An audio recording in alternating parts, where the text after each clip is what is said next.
Soundstripe.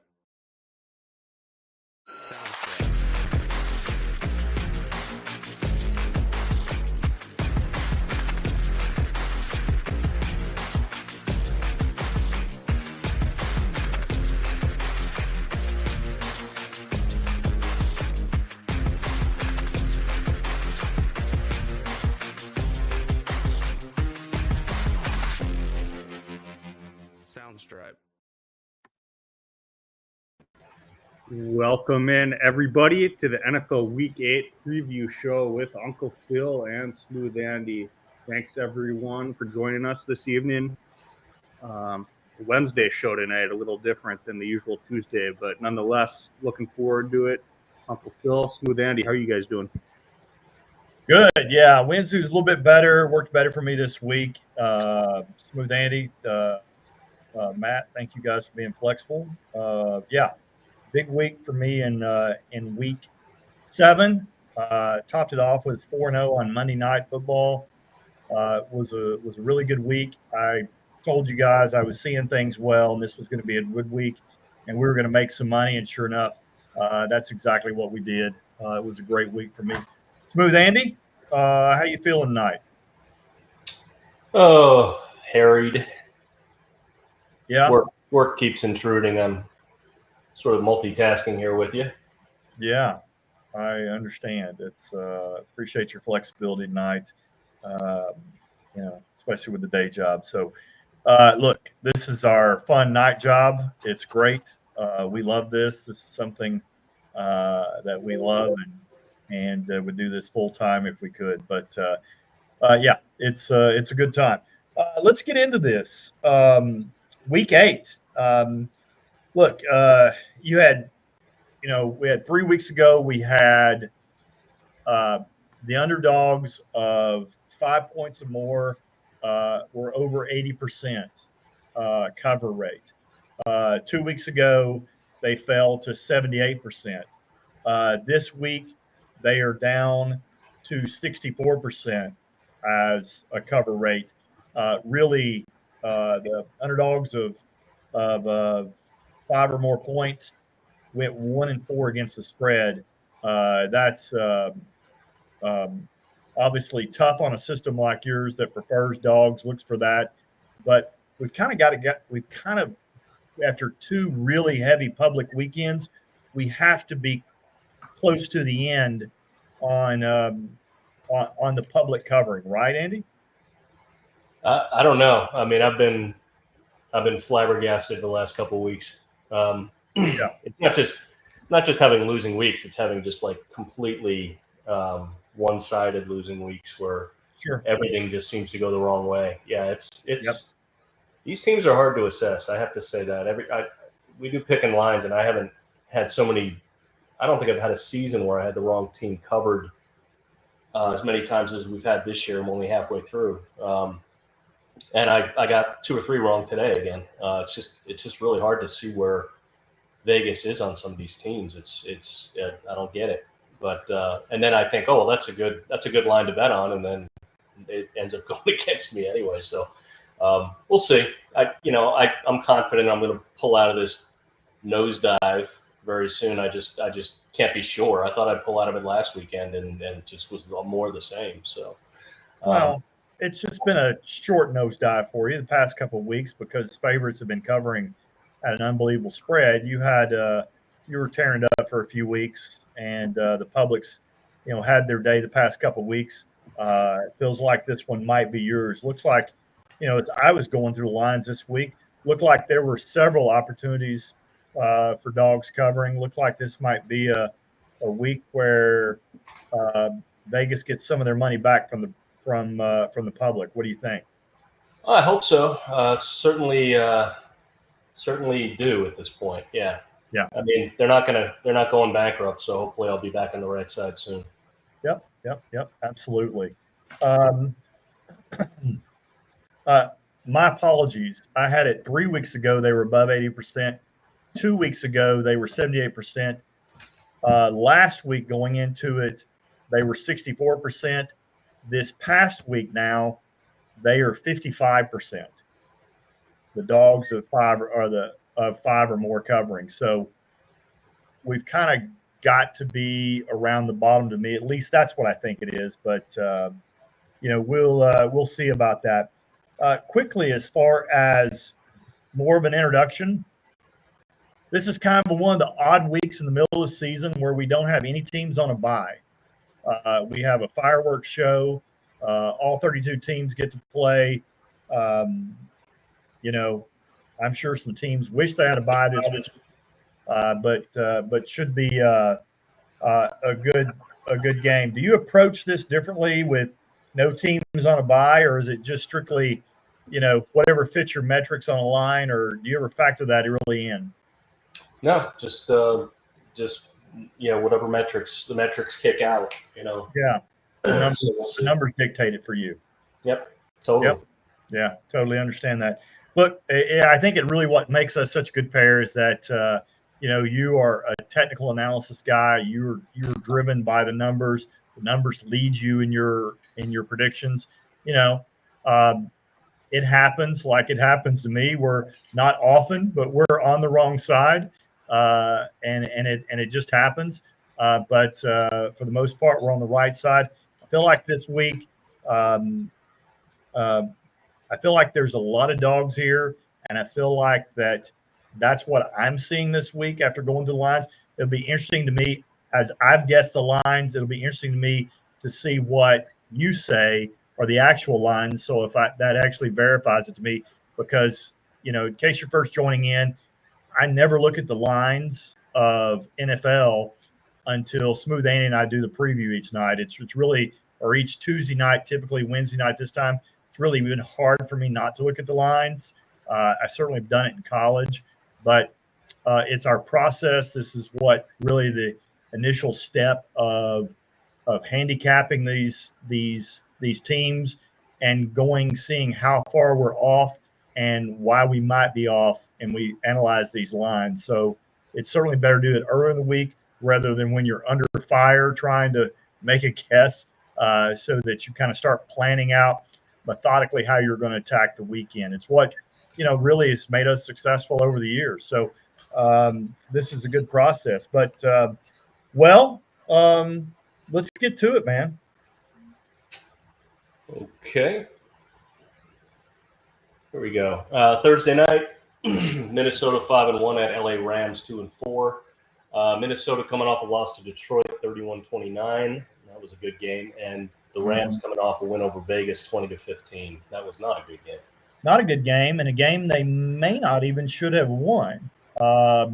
Vegas, I think, dominated this. It was really kind of turnovers, some things. I didn't think Stafford had a particularly good game.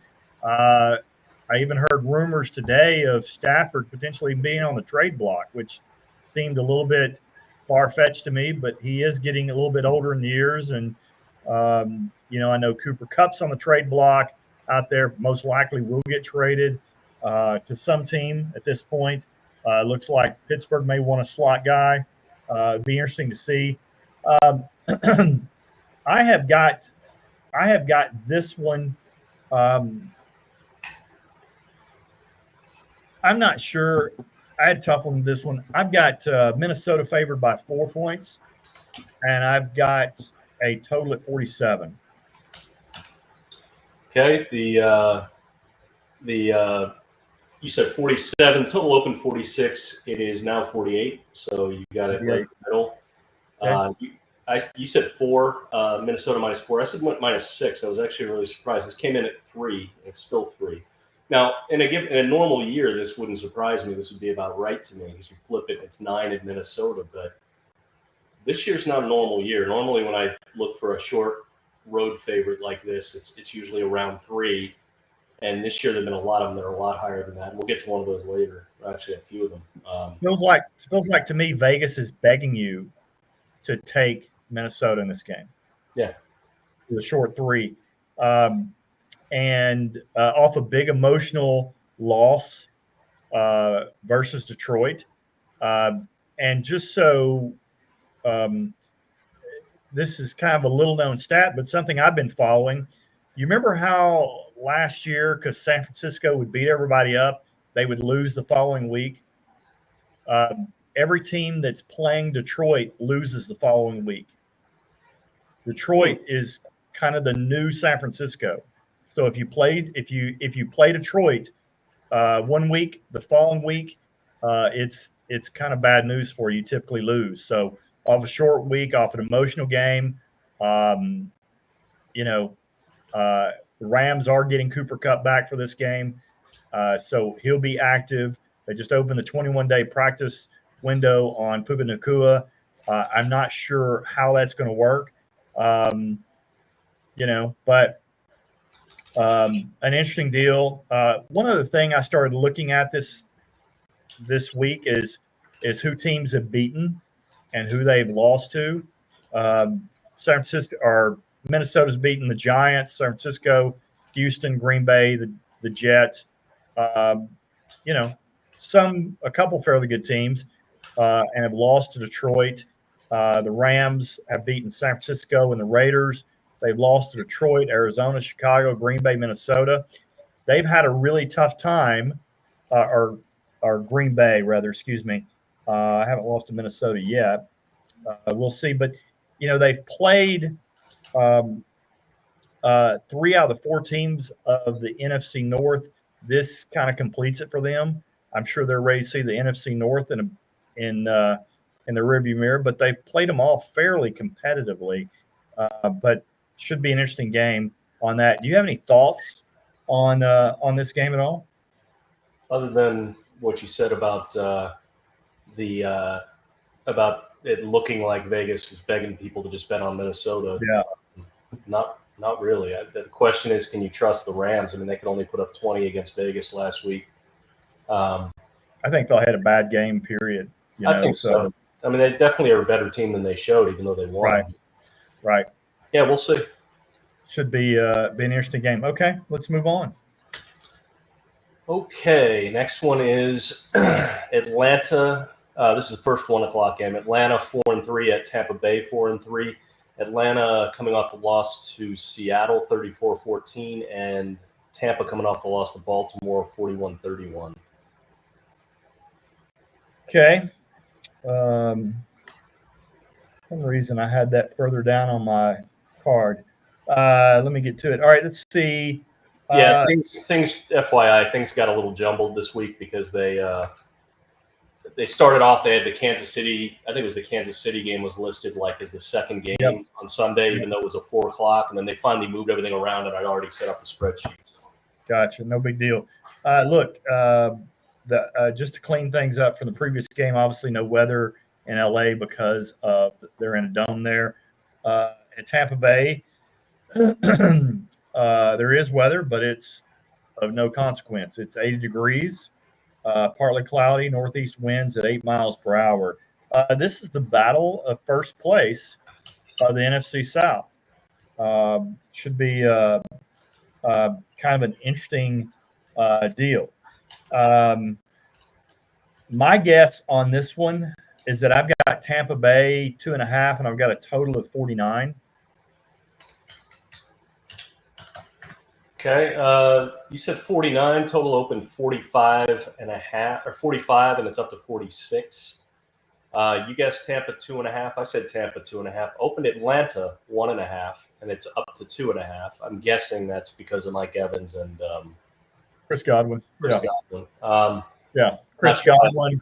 Not sure if I totally agree with the move, but you lose your top 2 wide receivers, there's going to be a reaction. But yeah, I mean, who else is there left to throw to? I mean, you just kind of felt like, when Chris Godwin, you saw his ankle get dislocated with 57 seconds left in the game. You just kind of felt like Tampa's season was dislocated from that. It was very much tied to that ankle. Looks like supposedly Mike Evans is not going to be back. Came out today, said Todd Bowles said he's not going to be back till probably after week 11, after their bye week. So, that's a while. This is going to be some rough games. This is a game that they really, really need to be in playoff contention from the NFC South. Looks like the NFC South probably only going to get one team this year. man, that's a tough deal. I understand why the line is what it is, and it's exactly for the same reason you said. But man, that's a tough deal. But I kind of feel like that. After last game, Kirk Cousins regressed. He looked really bad in their previous game. Who did Atlanta play again last week? Seattle. Yeah, Seattle. That's right. I had Seattle. I think you did as well. So but Kirk threw 2 interceptions, had 3 sacks, looked like a statue. He was off target on 71% of his throws. Atlanta didn't do anything to help him. They didn't do any play action, and it hurt him. Seattle's linebackers just kind of stayed right there, so there wasn't anything to draw him in. So really just didn't do Kirk any favors to do that. If they don't start running any play action, it's just going to kill Atlanta, and I think Tampa Bay has a chance depending on what Atlanta does or doesn't do. If they go back to play action for some reason, they didn't do it against the Steelers. It was just back there. He was a statue coming off the Achilles. They didn't run any play action. And then they felt like they kind of got religion. They did some play action. And, Kirk was able to execute the offense. They didn't run any play action last week. And, again, they just got smoked by Seattle. So, look, it's a weird deal. I don't know that it's a game that I'm really, really looking at, but it's an interesting game nonetheless because so much riding on it for both these teams. The winner in this game definitely has the front row seat to the AFC South. Okay. Next game is good luck with this one. Philadelphia 4-2 at Cincinnati 3-4. Philadelphia beat the Giants 28-3. Cincinnati beat Cleveland 21-14. Well, I'm probably really off on this one if that's the case because what I put was that. But, my whole thing of this my one thing about these two teams when I started analyzing this game is the only thing I could come up with is like who of these two teams is really a playoff team? Who's fool's gold? Who's actually going to be a playoff team? Or are either of these teams going to be a playoff team? The NFC, there's a lot of teams out there that's going to be scrapping around. Philadelphia has got to keep winning so that they can be in contention to do that. Cincinnati, even though they have the worst record of the two, has a little bit easier time because the AFC is just, after Kansas City and Baltimore, just feels like the AFC is just really slim pickings as far as your good teams. Some people will say Buffalo, but my counter to that is like Buffalo beats the bad teams, doesn't beat the good teams. So not real sure about that. I've got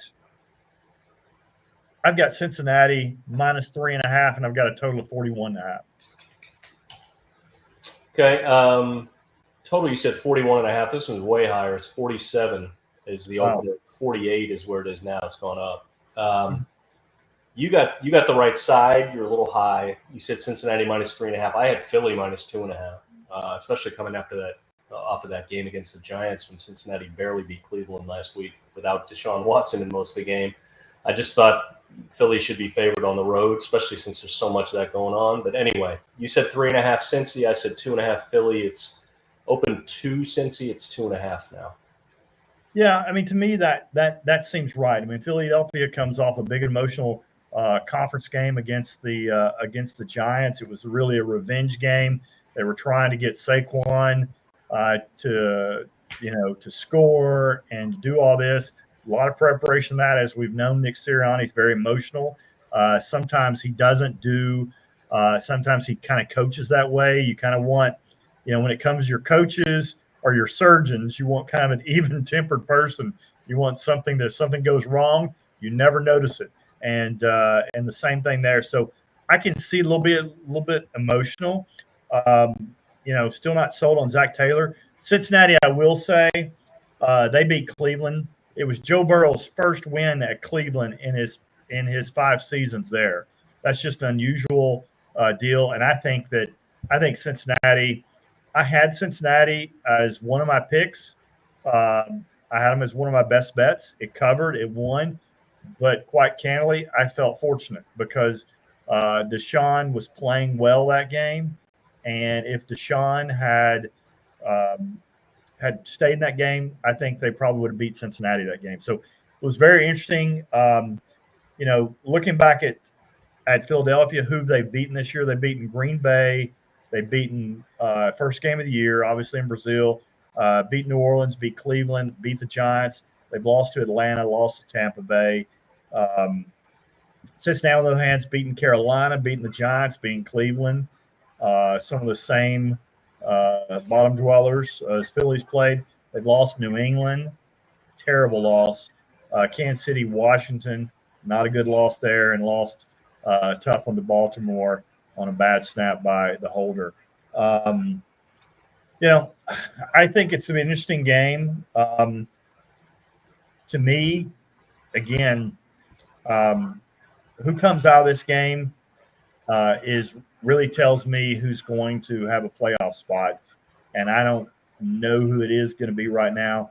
A lot of soul searching left for me before I make a pick on this game. Okay. All righty. Next game is going to be Baltimore 5-2 at Cleveland 1-6. Baltimore coming off the win over Tampa Bay 41-31. Cleveland coming off the loss to Cincinnati 21-14. Yeah. Look, this is an interesting game as well. I mean, it's Lamar versus Jameis. I think we've always speculated, or at least I have, that if Cleveland had, if Jameis was there at quarterback, I think that would energize the offense a lot more. I think that, how these backup quarterbacks kind of energize teams for a game or two. Interesting. This one's that Jameis is coming back. I think the spread's probably big for Baltimore. We'll see how it is. Baltimore again coming off a short week of Monday Night Football. Weather in this one, we finally get our first game in the 50s. This game in Cleveland, 56, clear winds, 8 miles an hour from the northwest. So, again, temperatures are dropping. We've got 3 or 4 games this week that are in the 50s. We're starting to get really in that football weather. The ESPN used to always run. They go, hey, this one's Separation Saturday. When we start getting weather that gets colder and more elements get more prevalent out there and more pervasive, these teams, that really Separation Sunday for me. We're getting close to there, but we really figure out which teams want to play and which one of them, like Charles Barkley always says, which ones are ready to go fishing. So this one I've got Baltimore minus 7.5, and I've got a total at 45. 45, okay. Well, you said 45 on the total. It opened 43.5. It's up to 44.5. So you pretty much got that right. And you said Baltimore 7.5. I said Baltimore 7.5. It opened 9.5. It's down to 9. Wow. Yeah. Wow. Yeah, it's a 15.5 point spread in Baltimore. Yeah. No, that's an exciting game right there. That's exactly what I thought it would be. So now, excited about it. I think this one's really interesting. I mean, let's go ahead and rewind who they've lost to. They've lost to Kansas City. They've lost strangely and oddly to the Raiders after being up over 10 points in the fourth quarter. Excuse me. Baltimore, let's look at who they've beaten. Everybody's ready to say that they're the best team in the NFL. They've beaten Dallas. They've beaten Buffalo at home. They've beaten Cincinnati in a shootout. Cincinnati probably should have won. They've beaten Washington fairly handily, and then they beat Tampa Bay on Sunday night or Monday night. But, look at Tampa Bay. Tampa Bay, Baker threw that interception in the end zone on Monday night. That certainly cut out some points for them. Who's to say what would happen if or if Mike Evans would have been healthy. Interesting game, though, nonetheless. We'll see what this one's like. But, again, this is an exciting game for me. Lamar versus Jameis. Sign me up. I'm there. Okay, yeah. I hope Jameis is like he was a couple years ago. I mean, 4 touchdowns, 3 interceptions. That'll make it fun. But yeah. We'll what do you think? One last thing to add about Cleveland. Because of mainly because of Deshaun Watson's cap hit, this 1-6 Cleveland team is the most expensive team in NFL history. How do you feel about that? That won't last long. Yeah. Also, an injury that's excuse me, that's of really high importance for this game is that Marlon Humphrey for Baltimore is going to be out. That's a big deal for them. Well, I'm going to I know Deshaun's been awful this year. Yep. But I also defended him a little bit because their offensive line looks like it's a turnstile on every play. I'll be interested to see if Jameis gets trucked like Deshaun did, or if maybe things aren't as bad as my perception was, and they're able to protect him a little bit. We'll see, because he's not as mobile as Deshaun. He's older and he's slower, and could be a rough day, but we'll see. I'll be interested to get your perception on that, your reaction after the game when we talk next Tuesday night and talk about Cleveland. Yep. Okay. Next one is Tennessee 1-5 at Detroit 5-1. Tennessee coming off the loss to Buffalo 34-10, and Detroit coming off the win over Minnesota 31-29. This is a dome, so again, no weather. This one is where I see this game is you are who we thought you were. Detroit's good, Tennessee's not so good, and Tennessee's already fire selling pieces. Big one is DeAndre Hopkins went today to Kansas City. I don't know if it's official yet, but pretty much 5th round pick, conditional 5th round. If he plays 60% of the snaps from here on out, or the offensive snaps, of course, and they make it to the Super Bowl, it moves up to a 4th round pick. I've got this one, Detroit 10.5, and I've got it 47. Okay, 47. Okay, you said 47. It opened 46. It's down to 45. You said Detroit minus 10.5. I said not minus 9.5. It opened 10.5. It's up to 11. Okay. Yeah. Again, not surprised. Detroit's been relatively healthy. They are going to have Jameson Williams out for 2 weeks, tested positive for performance-enhancing drugs. So he's going to sit out this week. Won't hurt him this week, but they're playing Green Bay next week. Will affect them there. Every one of these teams, the NFC North, has got a deep threat. He's theirs. That's going to be a little bit of an issue, especially against a feisty Green Bay team, who we'll talk about, I'm sure. Look, I mean, to me, I don't have much to say about Tennessee, but Detroit, I've got to give some love to. I mean, especially Jared Goff. Jared Goff was just ridiculous against Minnesota. He was certainly the difference maker. When he was pressured, went 7 for 8 for 91 yards. When blitzed, he was 14 of 16 for 159 yards. And when he had to throw over 15 yards, he was 5 for 6 for 115 yards. Over his past 4 games, 83.5% completion rate percentage. It's the highest in NFL history over any 5-game span with quarterbacks of 90-plus attempts. I just think that he doesn't get enough love. I mean, he did all that. He went 22 of 25 against arguably the best defense in the NFL in Minnesota, or what has been so far, and he still did not get a game ball from Dan Campbell. I don't know what Dan Campbell's deal is, or why he's not even appreciated on his own team as much as he is. But man, he's just outstanding. Another little stat on Sunday, became just the second quarterback in NFL history to throw for over 1,000 yards in a 4-game span while completing over 80% of their passes.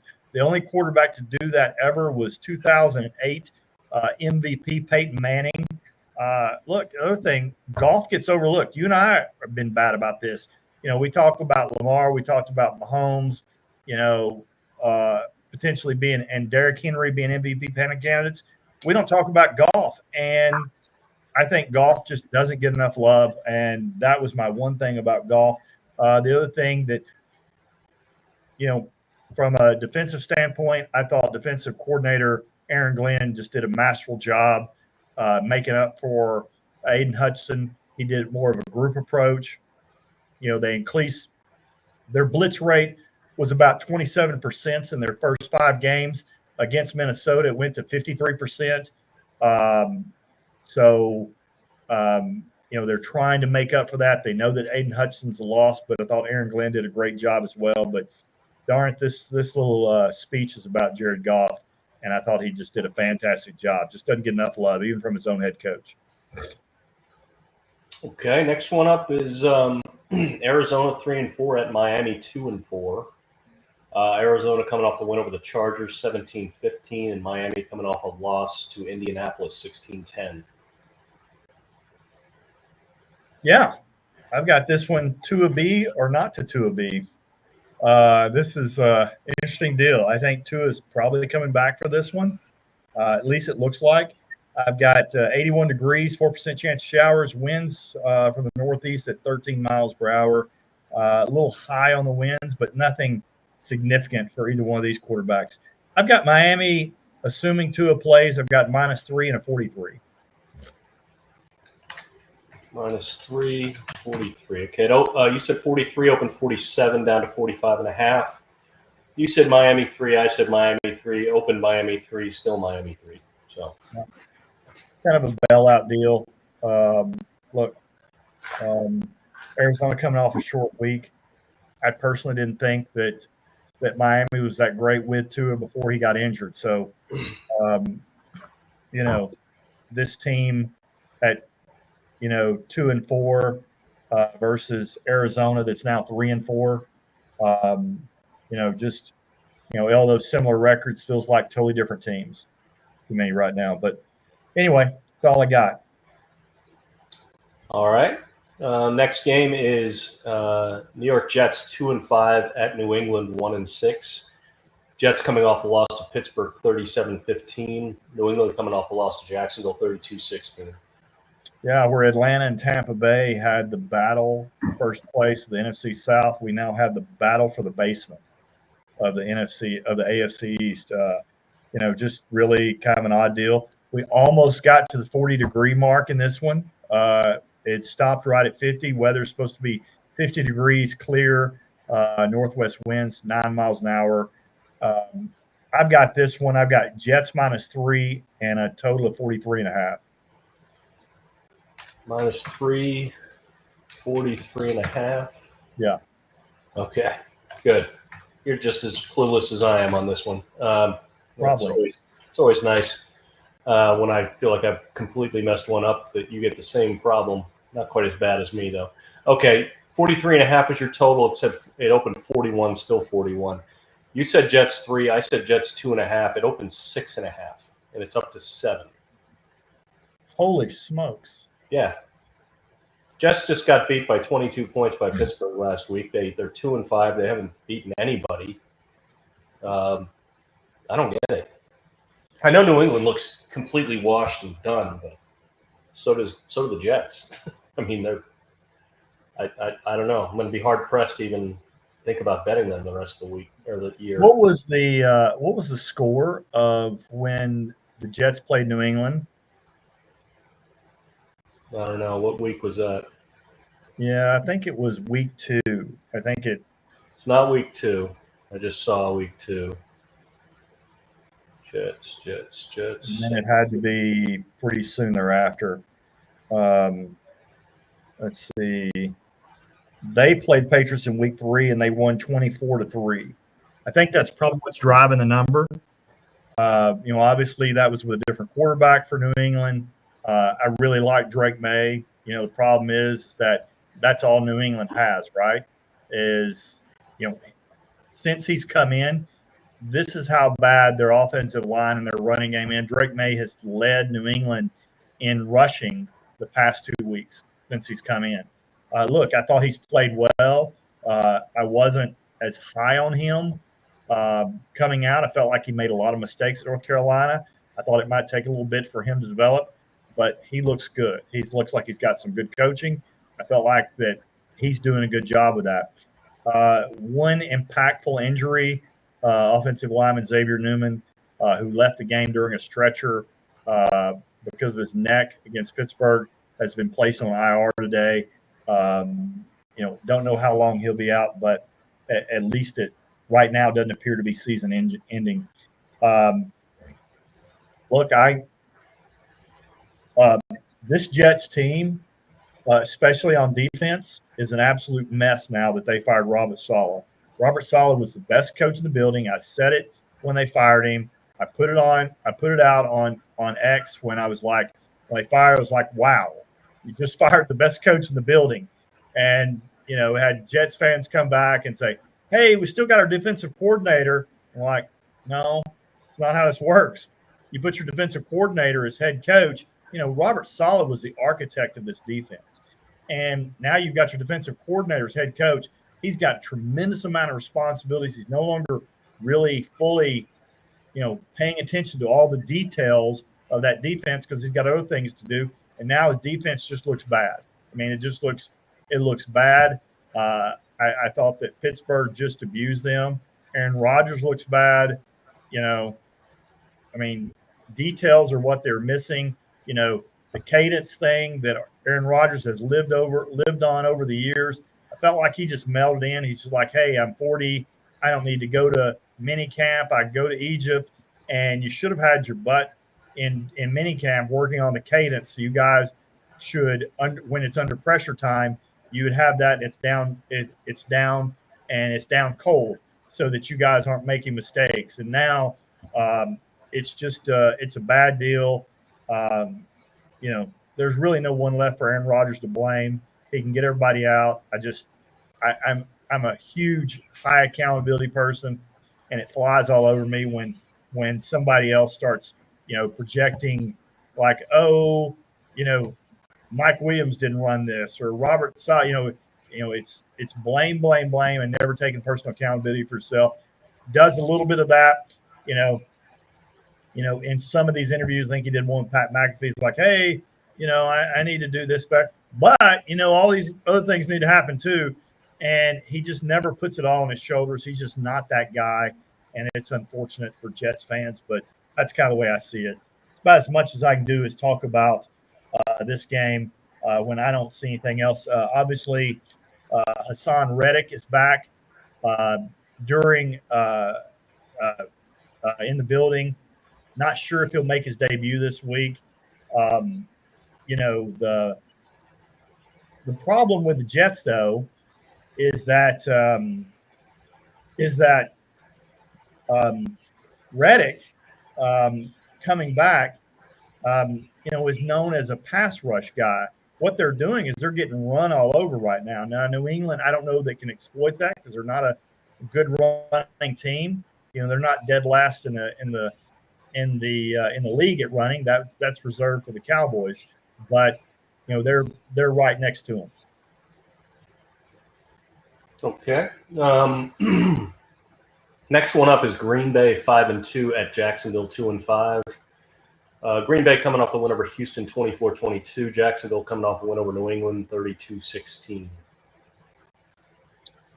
Yeah, weather on this one's 81 degrees, 3% chance of rain showers, wind from the northeast at 10 miles an hour, so no big deal there. My guess on this one is Green Bay plus 3.5 or Green Bay minus 3.5 and total at 47. 47. Okay. You said 47 on the total. It opened 48. It's up to 49.5. You said Green Bay 3.5. I said Green Bay 3.5. It opened 4, still 4. So we're close. Yep. Okay. Interesting deal. I just on this game, the only one-liner I could put against this one was not really from a team perspective. It was just a plea from Jacksonville that said, "Can we please play New England again?" It certainly, I do not feel like that Jacksonville's ills were cured just because they polished off New England. New England looked bad. This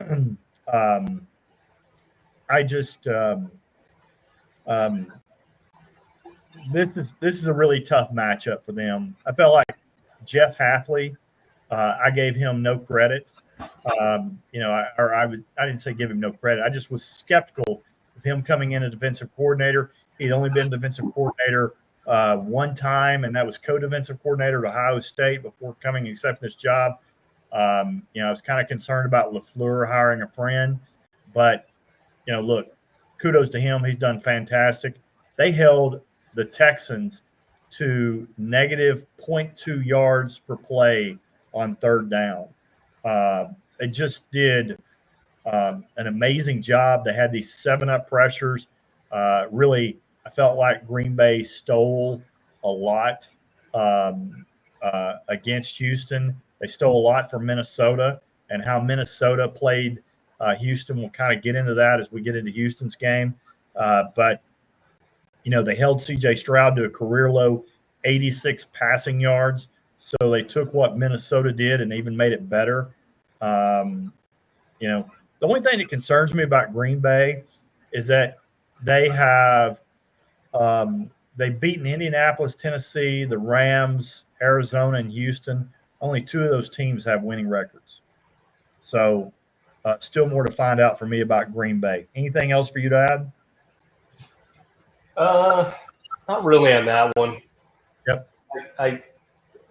Jacksonville, I think, got off the mat a little bit last week, but whether they can hold that or not or play like that again, I mean, it was New England, like you said. I don't know. Green Bay is still a little bit of a mystery to me. They're good, but I'd like to see them separate a little more, but we'll see. We'll see. Yeah. No, look, I'm with you. I mean, look, the other thing that concerns me about Green Bay is that Jordan Love. Look, I mean, again, he's got more Favre in him than Rodgers. Like he has thrown an interception every single game he's been in, and he went ahead and took it to the next level against Houston through 2 interceptions. So one of these times, those interceptions are going to catch up with him. Will they catch up with him against Jacksonville? Not sure about that. I'm not sure this is the team that's going to do that. I certainly, at least first cut, look, I'll have to dig into it a little bit more. And as the week goes along, understand it more. But right now, this is a game where I don't think I could play the dog. And maybe this is a game that you should play the dog because what I've learned is that where it scares you the most to play one team, or that's who you should play. But we'll see about that. It would. I'm just not sure that I'm brave enough to take Jacksonville in this game. Yep. Okay. Next up, the last 1:00 game: Indianapolis 4-3 at Houston 5-2. Indy coming off the win over Miami 16-10. Houston coming off the loss to Green Bay 24-22. Yeah. Hey, one other thing while we were talking about New England, why that spread was so high with the Jets, is that potentially it could be that, they are both those teams, Jacksonville and who's probably used to it, but New England, they're coming off a kind of a short week because they're traveling back from London this week, and also could a little jet lag could make this weekend a little tougher on them. So that could be driving that line as well. And just thinking about it. All right, so Indianapolis, Houston. Obviously, Houston, it's a dome, so no big deal. I've got Houston 3.5 being a conference game or division game, and I've got a total at 45. Okay, you said 45. Total open 46. Still 46. You went with Houston 3.5. I said Houston 6. It opened 6. It's down to 5. Okay. Seems high. You know, I mean, Houston has beaten Indianapolis once, Chicago, Jacksonville, Buffalo, and New England. And Indianapolis beat Chicago, Pittsburgh, Tennessee, and Miami.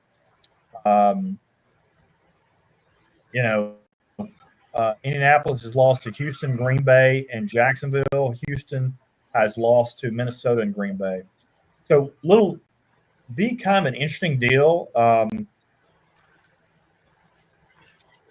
I just don't know. I mean, it's like wherever Joe Flacco goes, he needs to be the starting quarterback. Whether it was Cleveland, they traded him, got rid of him, to Indianapolis. Indianapolis, I mean, how much longer can you stay with Anthony Richardson? I mean, he's only 22, but his career completion percentage is 53.5%, and he ranks 244th out of 274 quarterbacks to attempt 100 passes in completion percentage since 2000. His 2024 average is 48.5%, is barely above Tim Tebow's career average of 47.9%. And I'm just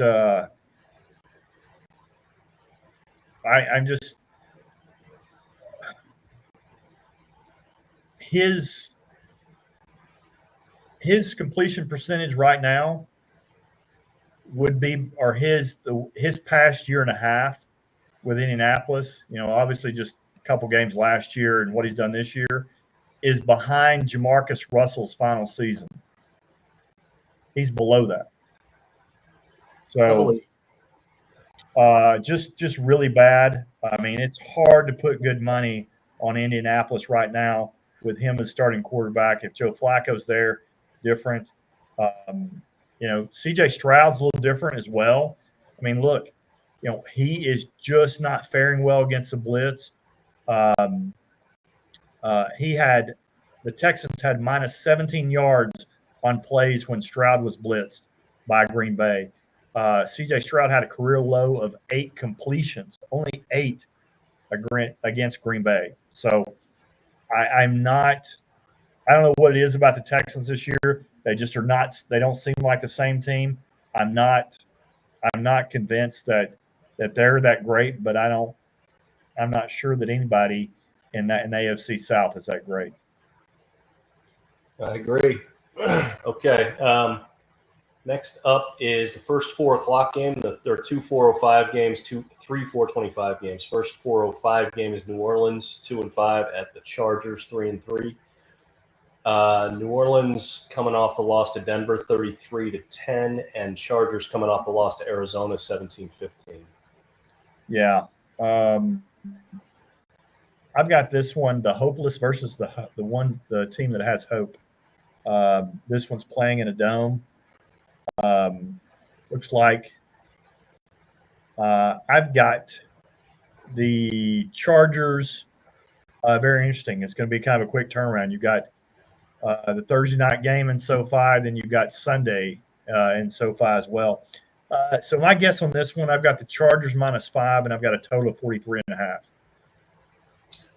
Okay. You said -5? I did. 43.5. It is 43.5 is your guess on the total. It opened 39.5. It's up to 40.5. You said 5 for the Chargers. I said 3.5. You're closer, a lot closer. It's 7.5, and it's down to 7. Yeah, Spencer Rattler starting again. He's just just like in college, he just is not great against the blitz, and teams that blitz him just wear him out. That's what Denver did. If the Chargers can put a blitz on him, it's kind of lights out for them. So, we'll see how it goes. That's Chargers took a tough loss on Monday night. New Orleans just keeps getting their brains beat out. So, anyway, but that they are coming off extra rest because that was Thursday night when they played Denver. So, we'll see how that goes. Yep. Okay, next game, Buffalo 5-2 at Seattle 4-3. Buffalo coming off the win over Tennessee 34-10, and Seattle coming off the win over Atlanta 34-14. Interestingly enough, this is the battle of first place teams. So we'll guess this for Buffalo. I'm not surprised there, but Seattle is running the NFC West. You and I both were high on McDonald. I still don't think that at the end of the day this team will be a playoff team, but they might be because the NFC West doesn't seem that great right now. San Francisco, again, like we talked about in our season preview, if you guys listen to that podcast, the whole thing I said was that San Francisco's old, they're expensive, and they're brittle. And that's turned about to be more accurate than I cared for. I mean, obviously, my hope is that we have good football every weekend, and San Francisco just looks like a shell of themselves. Brock Purdy is forcing the ball into double coverage because he doesn't know where to throw the ball or have trust in anybody else. And look, that was an ugly display of football they had against the Chiefs. I've got this one. I've got Seattle favored in this one. I've got Seattle favored 3, and I've got 47. Okay, you said 47. It opened 47.5. It's down to 47 flat. You said Seattle -3. I said Buffalo -2.5. It opened Buffalo 2.5. It's up to Buffalo 3. I'm not surprised. I mean, it's still a little high. It's just really the key matchup to me is that can Buffalo actually get a pass rush on Seattle?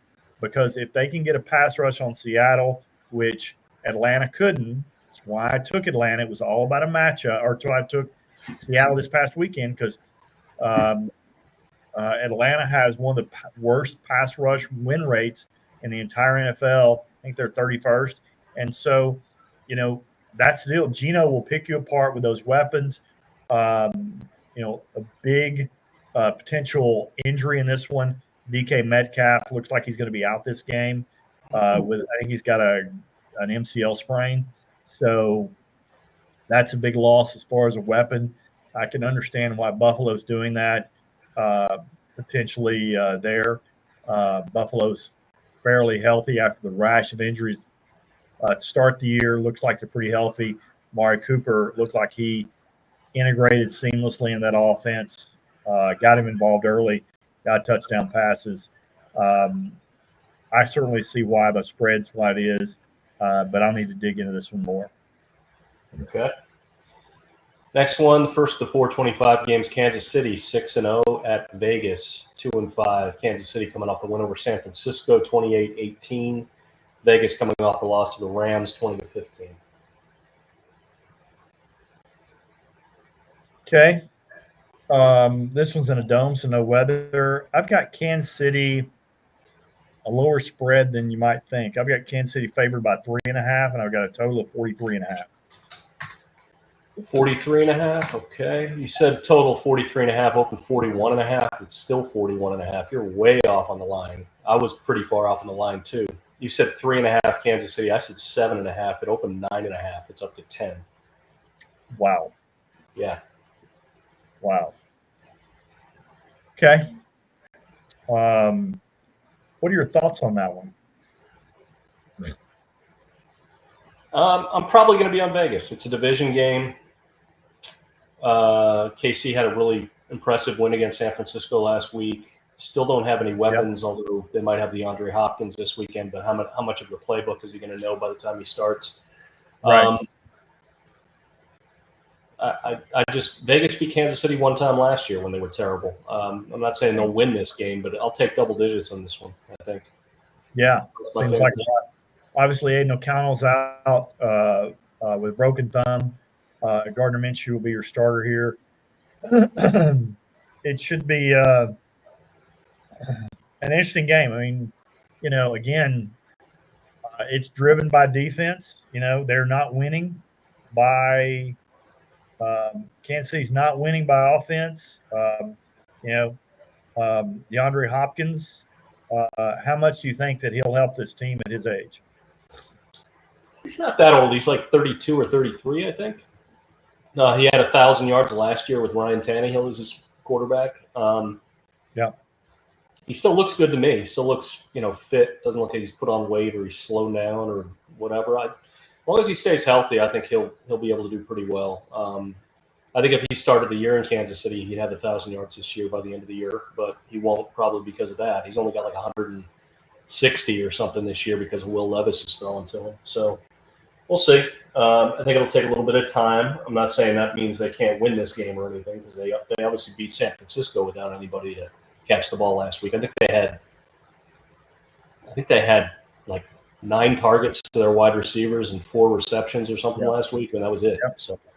Yep. No, agreed. One thing that I found interesting is that that Vegas is the number 1 third down defense in the NFL. Certainly showed it and flexed against the Rams. I saw them shut down Baltimore in the fourth quarter early in the year.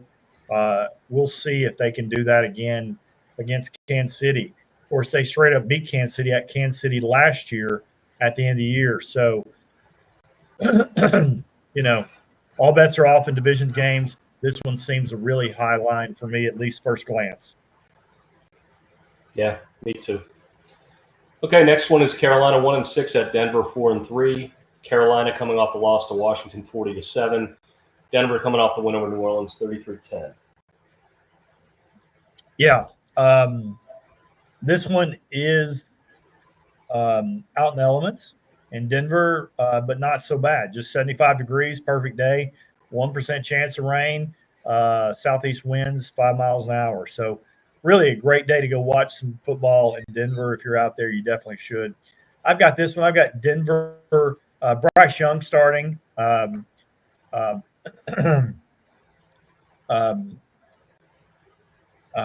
In the place of the Red Rifle.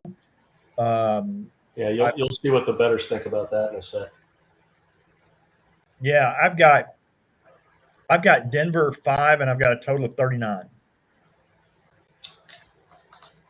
Okay, you said 39 and opened 41.5. It's up to 42. You said Denver 5. I said Denver 6.5. It opens 7.5, and it's up to 10. Wow. That's what bettors think about Bryce Young being a starting quarterback. Wow. I can't say they're wrong. Nope. All right, let's move on. All right, next one is Chicago 4-2 at Washington 5-2. Chicago coming off a bye. Washington coming off the win over Carolina 40-7. I'm assuming Jayden Daniels not playing. I know he didn't practice today. Yeah, I think that's a good assumption. Yes. Yeah, I mean, I think if it's a playoff game, he probably put a jacket on him and play, but maybe not so much here. Interesting deal. Feel like we're kind of, if he doesn't play, we're kind of cheated out of the game that we'd want to see, the 2 rookie quarterbacks head to head. But I was like, hey, will this be the battle of the future or the battle of the future plus versus the past? Because of Mariota, we'll see. Again, another one in the 50s, just barely 59, but clear. 6 miles an hour wind from the northwest at Washington. So again, really not a bad day to watch football at all. We will see. I've got this one, Washington -3 and a total of 45. Okay. You said 45. It opened 44. It's down to 43.5. You said Washington 3. I said Washington 3.5. It's Chicago 2 was the opener, and it's up to 2.5. So that definitely means Daniels isn't starting. But I'm still surprised. Still surprised they're favored. It's a lot of points. Yep. A lot of points. I mean, just look at it. Let's see who Tennessee has beaten. They've beaten. Chicago or Washington. Chicago has beaten Tennessee, the Rams, Carolina, and Jacksonville. Wow. I mean, that's not. That's a murderous row of bad teams. It is. And the Rams were kind of at their depths at that point. They've been a mash unit this entire year, but that was the worst they had been all season when they played Chicago. So they beat Tennessee when Will Levis literally gave them the game. I mean, Chicago did not score an offensive TD. That was the game. That was game one of the year. It was a Will Levis interception that sealed it. It was also a special teams TD, but they went the entire game without scoring an offensive TD and won that game. So, and then you're kind of down to the Rams, Carolina, and Jacksonville. Not exactly the who's who, like you said, of great teams. Okay. And that was the last of the 4:00 window. Now we've got an 8:20 game on Sunday night. Dallas 3-3 at San Francisco 3-4. Dallas off the bye. San Fran coming off a loss to Kansas City 28-18. Wow. Just Dallas has so many storylines going from right now. I just don't know how you can fix what they've got wrong. I mean, you've got stupid. Yeah, you've got an owner / GM who runs his mouth, makes bad situations worse. I mean, he essentially, Mike McCarthy's won 12 games in a row, or every season now for at least 2 seasons, maybe 3, and then you tear down the roster this year and make it almost impossible for him to win. And now you're criticizing him. And I'm not saying that he shouldn't be criticized. But there's definitely some things that aren't fixed. I mean, Troy Aikman came out this week that said, how would you like this? Troy Aikman came out this week and said, hey, the receivers are running lazy routes, and the team doesn't seem, there's some bad play designs, bad concepts. Jerry and Mike McCarthy came out and said, hey, I just don't put any credence in that. Even though he's a Hall of Fame quarterback that played there, he's like, I just, I know this team. I don't put any stock in that, and I know who we have here, and I'm happy with who I have and the coaching job that we're doing. Well, Jerry Jones came right out after that and said, well, Troy Aikman's credible. And he goes, what he says is, he doesn't take shots. The Cowboys just take shots. And, so, when you've got the owner siding with, Troy Aikman and not siding with your head coach, it kind of feels like you're kind of a dead man walking as a head coach, and a lot of discombobulation there. And my question to you is, will either one of these teams make the playoffs? I'd be shocked if Dallas made it the way they're playing. They seem to be losing it. San Fran, I still have hopes for them if they can get, continue to get healthy. I mean, definitely if I had to pick one, I'd say San Francisco. And I probably would bet right now San Francisco probably makes the playoffs. I would agree. Only just. Yeah. Weather on this one, 62 degrees, partly cloudy. Highest wind total this week. Winds out of the northwest at 16 miles an hour. So not sure that'll be really a factor. It's not, I don't want to overhype that. I mean, it's really kind of, but when you start getting over 15 miles an hour, it starts factoring in a little bit. Obviously got Brandon Ayuk out, torn ACL, MCL. I mean, what can go wrong more for the 49ers? I've got San Francisco 3.5, and I've got a total of 47. Okay, you said 47. It opened 48.5, and it is down to 46. So you kind of hit the middle there. San Francisco 3.5. You said. I said 3.5 also. It opened 5. It's down to 4. Okay, so we're heading the right direction on that one. Yeah, I mean, look, like I said, I don't know that Brock Purdy has anybody to throw to, but who needs to throw when you can run the ball down Dallas's throat? You know, Dallas has a league worst 463 yards rushing on offense. You know, but I mean, it's like, I mean, I assume Debo will be back after he was ill, was hospitalized on Sunday. Hopefully he'll be back and be fine for this game. But I mean, who else is Brock going to throw to when, your leading receiver is a guy who was shot 4 weeks ago? So kind of an odd deal. But one thing to file away is that Kyle Shanahan is now 0-5 against Andy Reid. Okay. Yeah. Interesting. All right. Yep. Final game Monday night. New York Giants 2-5 at Pittsburgh 5-2. Giants lost to Philadelphia 28-3, and Pittsburgh beat the Jets 37-15. Okay.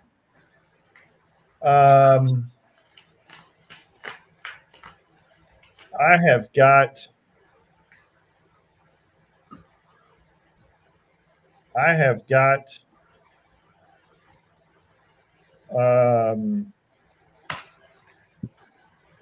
got let's see. Well, obviously the weather on this one again in the 50s, 57 degrees, 5% chance of rain, 8 miles an hour from the southeast. I have got Pittsburgh -6.5, and I've got a total on this one of 43.5. You said 43.5. It opened 36. It's up to 36.5 now. Okay. You said Pittsburgh 6.5. I said Pittsburgh 6.5. It opened 6. It's 6.5 now. So. Okay, right on it. Yep. Okay. I don't have too much to offer about that one. Like I said, I'm just not as. I mean, that was a big win versus the Jets for Pittsburgh, but again, I don't know if that was Pittsburgh or the Jets. I came away with that one kind of thinking that, I mean, the Jets just rolled over, and I thought it was a bad deal. So I don't know. Any other thoughts on that game in particular? I kind of like the Giants as a sneaky underdog until last week. I don't know if Philadelphia found the Rosetta Stone for harrying Daniel Jones and getting past. Again, they lost their left tackle. We talked about that, but it seemed to me like that whole line was just getting worked over all game long. Well, that was the deal. I mean, when you lost, he was the cornerstone of that line, Andrew Thomas. It tore that Giants team all up, and the Giants looked like last year's Giants, and Daniel Jones looked like last year's Daniel Jones. And there's no way I can put money on the Giants from here out. And you think they got worked against Philadelphia? This Pittsburgh team's going to eat them alive. Yeah, we'll see. I mean, I'd like to see them. I'd like 2 or 3 games from now to think the Giants are still a frisky underdog, and this Philadelphia loss was a bit of an aberration. But I don't think I've ever seen a team lose one offensive lineman, even a left tackle, even a center, and get just worked over like that. Philadelphia's defensive line, they got a lot of high draft picks there, but they've never lived up to their reputation, and they looked like the whole team was all pro on the front four. So I don't know. I'm going to be interested to see if my numbers come up and tell me to bet the Giants. I'm going to have to give it a hard think, but we'll see. Like I said, that was a division game. I think it's very emotional, especially from the Saquon angle. I think that's why Philadelphia played like they did. It'd be interesting if they keep playing like that, or if they come back down to earth to the Philadelphia team that I thought they were. I mean, look, I watched film of Jalen Hurts in that game, and there were a lot of things Jalen Hurts didn't impress me about.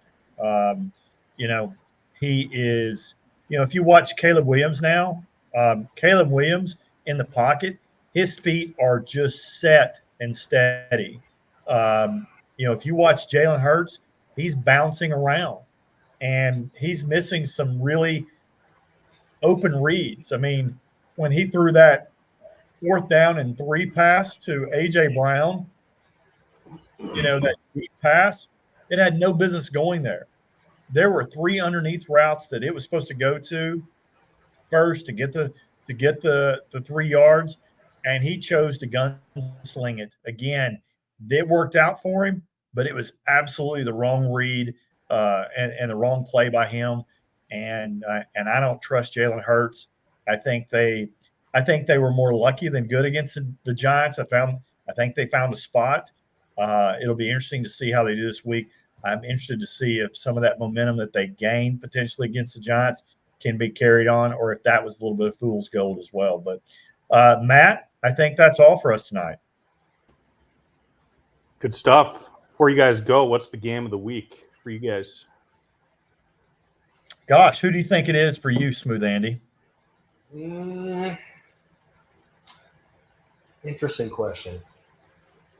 Let me take a look again real quick. I'm going to say, gosh, not a lot of narrow games here. Not a lot of narrow. To me, it's Eagles Bengals to me. That's probably right. Yeah. Could be Cowboys 49ers if the Cowboys show a pulse, but we'll see. Could be Bills Seahawks too. That's not a bad one. Yeah, no, I think that's probably number 2 on my list is Bills Seahawks. Yeah. No, I agree. And then the last question I'll ask you guys before we wrap up, what's kind of the stinkiest line on the board for each of you guys? I think identified. I think it may be this Thursday night with Minnesota only be favored by 3. Yeah, that's me too. Yeah, that's a weird one for sure. it is. But again, no team who has played Detroit has won the next week. Will Minnesota break that trend, or will they confirm it? Well, if I'm betting on the Rams, they'll break that trend. Hey, my man, experience. I really do think this is your week, man. I really do. We'll see. Yeah, but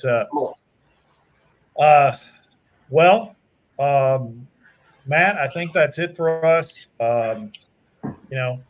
Smooth Andy, any final words for the faithful? No, I think we're done. Guys, thanks for tuning in tonight. What a blast. Tuesday nights, now an exception night, Wednesday night. This is how we begin our process of breaking down the lines. It's what has made us successful for more years than we can count.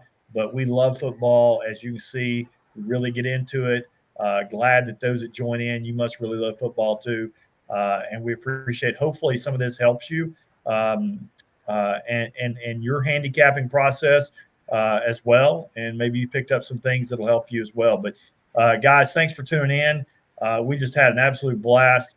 Please follow Smooth Andy at SmoothAndy5 on Twitter. I'm in Uncle Phil's Locks all across the board. Please like, follow, and subscribe on YouTube. Really helps me out as well. Guys, thanks again for tuning in. Let's have a great week. Can't wait for Sunday as always. This time Thursday night. As always, guys, let's roll.